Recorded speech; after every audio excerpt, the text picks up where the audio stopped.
Start.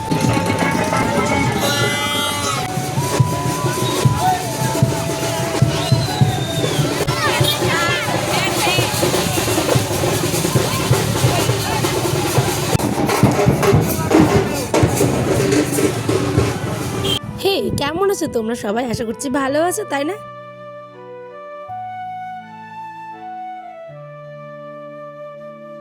দিনটা ছিল শুক্রবার, জানো তো, 26শে জুন 2026। এই দিনটাতে আজ বিকেলবেলা আমরা বেরোলাম ঘুরু করতে।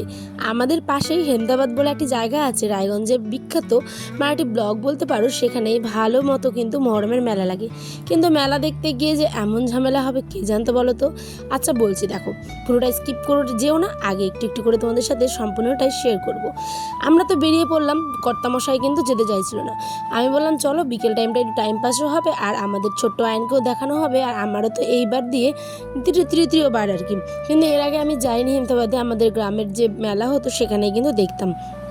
বেরিয়ে পড়েছি এবার আমরা সবাই।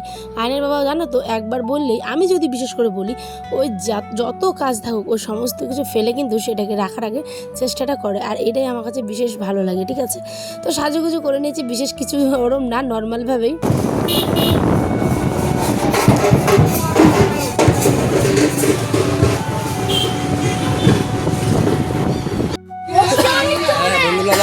কত নিচ্ছে ওখানে?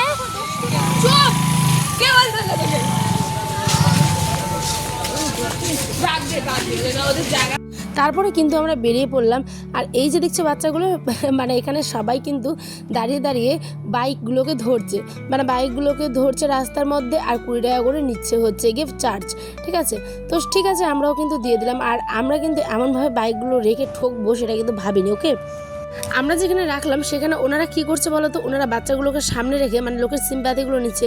আরে দাঁড়াও বাচ্চাগুলো রেখেছে দাদা, একটুখানি এখানেই রেখে দাও, ঠিক এমনভাবেই কিন্তু ওরা বলছে। আর সামনের দিকে এসে দেখছি 10 টাকা করে রাখছে, আর ওরা নিয়েছে কিন্তু আমাদের কাছে 20 টাকা। তো যা হোক, কী করা যাবে, এটা ওদের একটা ব্যবসায় এখন একদিনের জন্য। তো আয়না বলছে ঠিক আছে, 10 টাকা হোক 20 টাকা হোক, কোনো ব্যাপার না, বাদ দাও। ওইগুলো নিয়ে ছোটোখাটো ঝামেলা নিয়ে ভাবলে কিন্তু হয় না, জীবনে চলতে গেলে এরকম অনেক পরিস্থিতি কিন্তু আমাদের মধ্যে আসে, তাই না? তখন হারাই যাবে, নিয়ে নিতে হবে। রকমারি খাবারের বিপুল সম্ভার নিয়ে আপনাদের মেলায় হাজির হয়েছে। হয়েছে ওরা নিবে না, ওরা নিবে। ওর আমার বাঁশি বাজাতে ওস্তাদ, এখানেও ছাড়ছে না। দেখো বাঁশির দোকান পেয়ে একদম দাঁড়িয়ে গেছে। আসলে ওই এই মানে বাঁশিটা খুব প্রিয় ওর, জানো, বাদ্যযন্ত্র হিসাবে কিন্তু বাঁশিও ফেভারিট। ঠিক আছে, তারপরে ছেলেকে একটা বাঁশি নিয়ে দিলাম। আর আমার ছেলের কিন্তু খেলনার কোনো অভাব নেই, সেই জন্ম যখন থেকে হয়েছে তখন থেকে নিয়ে শুরু করে আজকে 3 বছর হতে গেল, তার কিন্তু খেলনার কোনো অভাব নেই। ওর 7টে গাড়ি বলতে পারো, অনেক রকমের মানে খেলনা, অনেক গাইজ। তোমরা যারা আমার ডেলি ব্লগ দেখো তারা তো জানো, আর বিশেষ করে আমি ছোটো থেকে যদি ব্লগ চালু করতাম তাহলে তো আরও দেখতে পেতে। তারপরে আমরা এখানে পীরের মাজারে একটুখানি কিছু বক্সিস দিলাম, মানে টাকা দিলাম আর কি।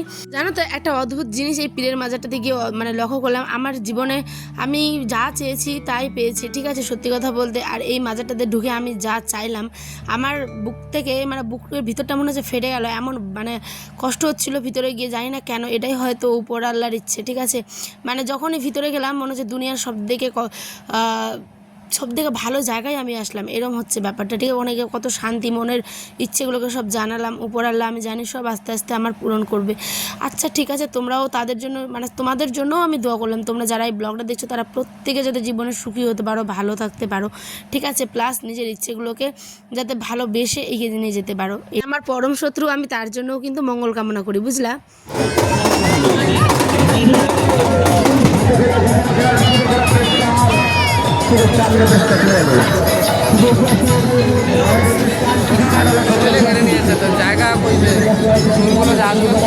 কি জানি কোথায় আসবে, ওটাই তো সব জায়গায় তো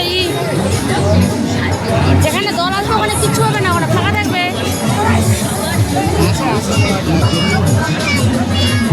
কথাটা শুনতে হয়তো অনেকটাই অবাক লাগে, কিন্তু কি করে বলো, যারা আমাদের শত্রু, মানে শত্রু বলতে কি বলো তো, মানে মিষ্টি মুখে পাচন যেমন বলে না, ঠিক তেমনটাই।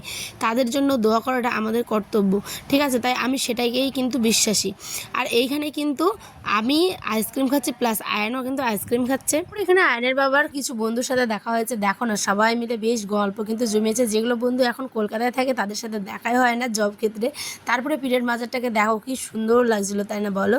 আর এইখানে বললাম না যে বাচ্চা নিয়ে পড়েছি কেন ঝামেলাতে মেলাতে এসে, দেখো বন্ধুরা দেখো আমার ছোট্ট আয়ান একটা মোগলাই নিজে নিয়ে খেতে বসে গেছে। মানে সত্যি দেখো বাবার পাতা পুরো খালি, নিতে যাচ্ছে কান্না চালু করে দিচ্ছে, মানে ওই কোনো রকমভাবে দিবে না ওকে। মানে ওই তো খুবই ছোট, কিন্তু এর এই জিনিসগুলো আমরা খুব ভালোবাসি জানো। মানে আমার ছেলে কিন্তু নিজে খেতে একদম নিজে হাতে খেতে খুব পছন্দ করে। এখানে আমি একটা নিয়েছি মোগলাই, আমরা কিন্তু ফুচকা খাইনি কারণ আমাদের প্রত্যেকেরই সর্দি কাশি, সেই জন্য। আর আয়ান যেহেতু খুব বায়না করছিল তাই একটুখানি আইসক্রিম আর হচ্ছে মোগলাই এগুলোই খেয়েছি। আর কী যেন বলে পেয়ারা মাখা, তো আমাদের এগুলো খেতেই ভীষণ ভালো লাগে। হ্যাঁ, আয়না বাবাকেও আমি একটুখানি খাইয়ে দিলাম। তারপরে দেখো কি সুন্দর লাগছিলো এখানটায় রাত্রেবেলা। আর কিন্তু এখন আমরা ঘেমে পুরো স্নান হয়ে গেছে, আর থাকতে পারছি না। আর এইখানে যাবার পথে কিন্তু দেখো আটকে পড়েছি রাস্তায়।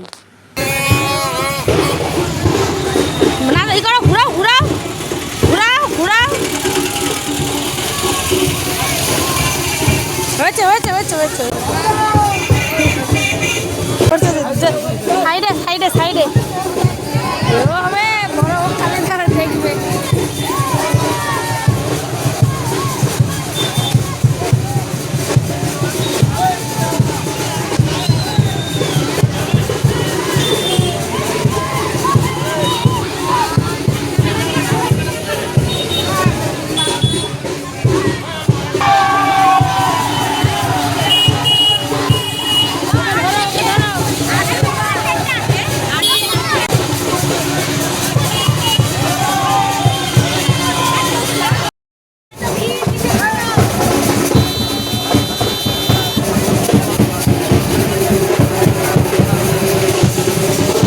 এখানকার ঢোলগুলো কিন্তু পুরোই আলাদা, আমাদের চাঁচল বা মালদার মতো না। তো যাই হোক চলো আজকের ব্লগ এখানেই রাস্টে আমরা ওষুধের দোকানে গেছিলাম। আগামী দিনের ব্লগ আরও খুব ভালোভাবে দেখতে থাকো। নতুন ব্লগের জন্য